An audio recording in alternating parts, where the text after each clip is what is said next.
You have spent most of your life hearing stories about ancient rulers from across the world. Rulers from Europe, rulers from Asia, kings with crowns and queens with castles, paraded through every textbook you ever opened. But almost nobody ever told you about the rulers from your own continent. The powerhouses who look like you, the woman who sat across from an empire and refused to sit on the floor.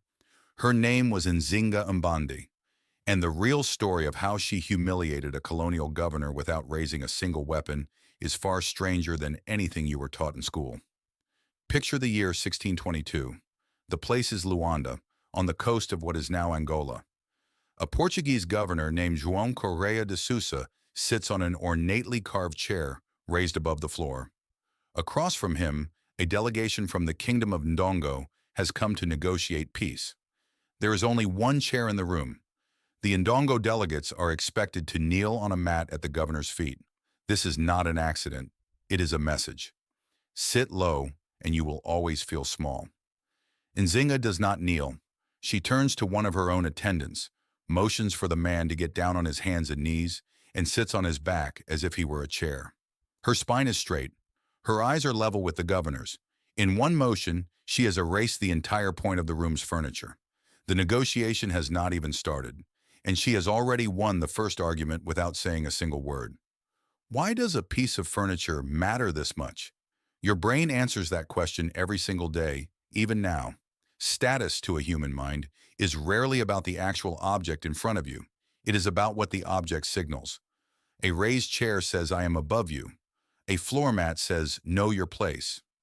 Nzinga understood, centuries before anyone wrote a psychology paper about it, that power is mostly performance. Refuse the performance, and you take the power back. Historian Linda Haywood, who spent years researching Nzinga's life for her book on the Queen, argues that this single gesture became the seed of Nzinga's entire political identity. She was a ruler who never let anyone else write the terms of the room she was standing in. To understand how she got to that room, you have to go back further. Nzinga was born around 1583 into the royal family of Ndongo, a kingdom in west-central Africa, in a region the Portuguese would later rename Angola after the Ndongo word for ruler, Ngola. Her father trained her in combat and statecraft from childhood. While other daughters of nobility were prepared for marriage, Nzinga was prepared for war councils. She learned to read the currents of a room the way a sailor reads weather. This mattered because the world she was born into was already on fire. The Portuguese had arrived on the coast decades earlier, and what began as trade quickly became something else entirely. Slave raiding tore through Ndongo. Villages emptied. Families were broken apart and shipped across an ocean to labor in colonies most of them would never live to see again.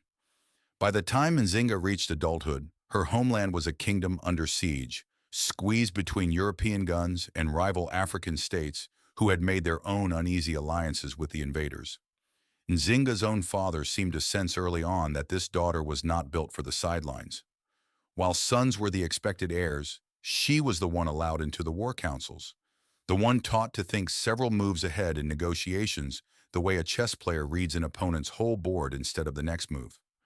By the time she was sent, in her late 30s, to negotiate with the Portuguese on her brother's behalf, she was already fluent in their language, familiar with their customs, and unafraid of their titles. None of that was an accident. It was a childhood spent in preparation for exactly the kind of room she would eventually have to outmaneuver. Here is the part that rarely makes it into the simplified version of her story. Nzinga did not win her wars through brute force alone. She won many of them through alliances, calculation, and patience. After her brother died and she took the throne in 1624, the Portuguese refused to recognize her. A woman ruling a kingdom unsettled them in ways a male rival never could have. So they backed a rival claimant instead and pushed Nzinga out of her own capital. Most rulers, stripped of their throne, disappear from history. Nzinga did the opposite. She retreated, regrouped, and built something new. She allied herself with a group known as the Imbangala, formidable warriors with their own military traditions, and absorbed their fighting style into her own forces. Then she set her sights on a neighboring kingdom called Matamba, which, unlike Ndongo, had a long tradition of female rulers. In 1631, She invaded, defeated its queen, and built herself a new seat of power from the ground up. Think about what that decision actually required. It is one thing to inherit a throne. It is another thing to lose everything and then construct an entirely new kingdom strong enough to make an empire negotiate with you on equal terms. Joseph Miller, a historian who spent decades studying the political history of this region, described Nzinga's career as a case study in how a single ruler reshaped the entire balance of power in West Central Africa. She did not just survive displacement, she turned it into a second act stronger than the first. From Matamba, Nzinga did something that still unsettles people who like their history simple. She opened her kingdom to runaway slaves and to African soldiers who had been trained by the Portuguese and then deserted. These people became part of her army. Every escaped captive who reached Matamba was not just a person freed.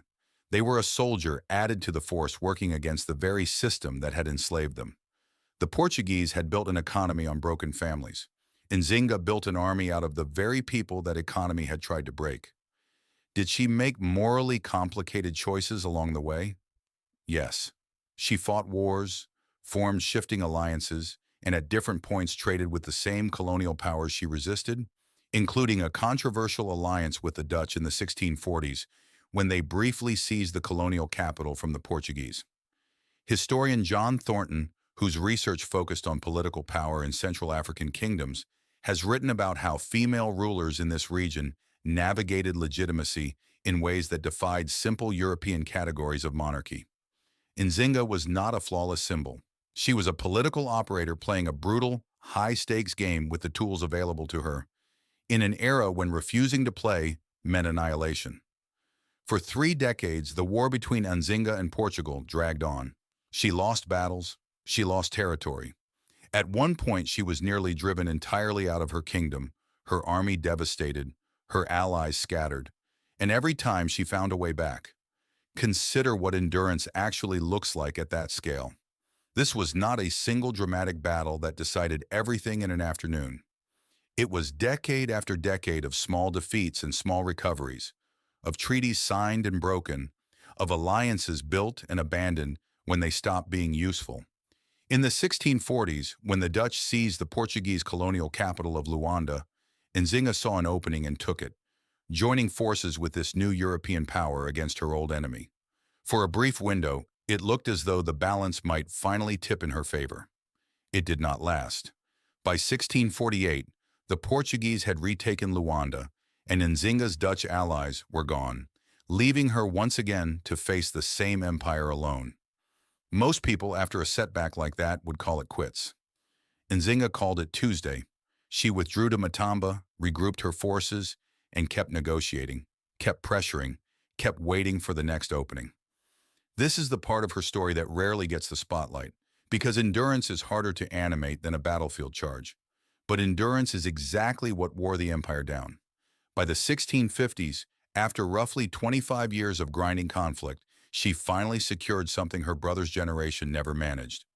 A peace treaty in 1656 that formally recognized her as queen of both Ndongo and Matamba, with borders the Portuguese agreed to respect. It is worth pausing on what that treaty actually represented. This was not a surrender dressed up as a deal. The Portuguese crown, which had spent decades trying to erase her, trying to replace her with puppet rulers, trying to starve her kingdom into submission, was now putting its signature on a document that called her queen. Nzinga had not simply survived the empire's attempts to remove her. She had forced the empire to formally acknowledge that it had failed. She was in her 70s by then. Most rulers who endured what she had endured would have been remembered, if remembered at all, as a footnote. Instead, she spent her final years rebuilding her kingdom's economy, turning Matamba into a trading power that dealt with European colonists on something resembling equal footing. She died in December of 1663 at around 80 years old, having outlived nearly every rival who tried to erase her. Here is the question worth sitting with. Why did this story not reach you sooner? Part of the answer is simple and uncomfortable. The version of history most widely taught was written by the same empires Nzinga spent her life resisting. The people who lost to her were for centuries the same people writing the textbooks.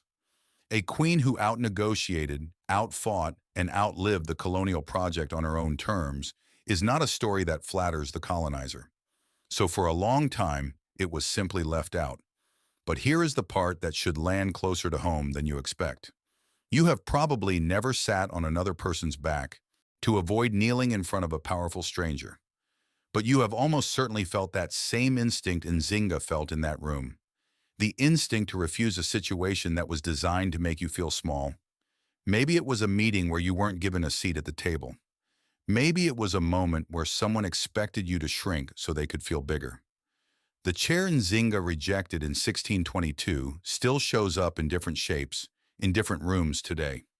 What made her dangerous to an empire was never just her army. It was her refusal to accept the room as it was built for her. She rearranged the furniture, literally and politically, until the people who thought they held all the power were forced to negotiate with her as an equal. You spent most of your life hearing stories about ancient rulers from across the world. Now you know one of your own, and the real answer to why you never heard her name has very little to do with how remarkable she was, and everything to do with who got to decide which stories survived.